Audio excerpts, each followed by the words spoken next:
Wafanyakazi zaidi ya 300 wa kiwanda cha Lodhia kilichopo kata ya Temi mkoani Arusha wamegoma kufanya kazi kwa madai ya kulipwa mshahara mdogo wa shilingi 200,000 ya Tanzania na kudai kwamba agizo la serikali limepuuzwa kwa kulipwa kila mfanyakazi shilingi 3,500. Tuangalie wafanyakazi hao mkoani Arusha namna walivyouziwa gari ya serikali kuingia kwenye kiwanda hicho.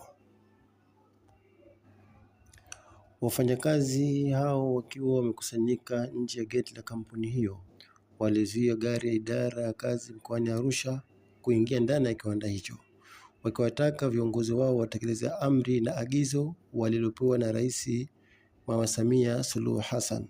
Tuwasikilize namna wanavyokuwa wakifanya kazi hiyo.